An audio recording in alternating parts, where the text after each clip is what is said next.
ஆழிமழை கண்ணா ஒன்று நீ கைகரவேல் ஆழியுள் புக்கு முகந்து கொடார்த்தேரி ஊழி முதல்வன் உருவம் போல் மெய் கருத்து பாழியந்தோளுடை பர்பநாபன் கையில் ஆழிபோல் மின்னி வலம்புரி போல் நின்றதிர்ந்து தாழாதே சார்ங்க முதைத்த சரமழை போல் வாழ உலகினில் பெய்திடாய் நாங்களும் மார்கழி நீராட மகிழ்ந்தேலோ எம்பாவாய்.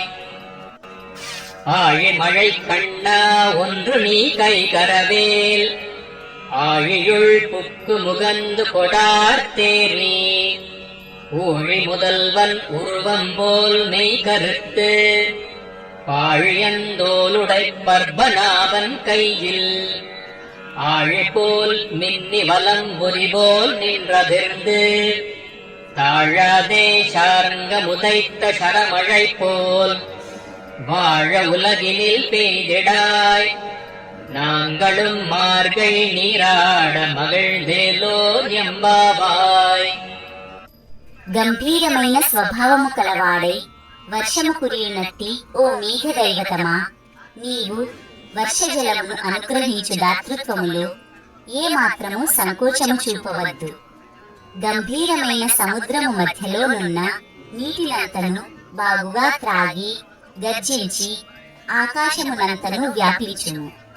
సమస్త జగత్తులకు కారణమైన శ్రీమన్నారాయణుని శరీరము వలె దివ్యమైన నల్లని స్వరూపము ధరించి ఆ భగవంతుని సుందర విశాల దీర్ఘబాహువుల జంటలో కుడి చేతి అందలి చక్రాయుధము వలె మెరియుచు ఎడమ చేతి అందలి శంఖావళి మధుర గంభీరముగా ఉరిమి ఆ భగవంతుని శార్గమను ధనస్సు నుండి వెడలివచ్చు బాణముల వలె వర్షధారలు లోకమునంతను సుఖింపచేయునట్లు మేము సంతోషముతో మార్గశీర్ష స్నానము చేయునట్లును వర్షించును అని ఆండాళ్ ఈ పాశురములో ప్రార్థించుచున్నది.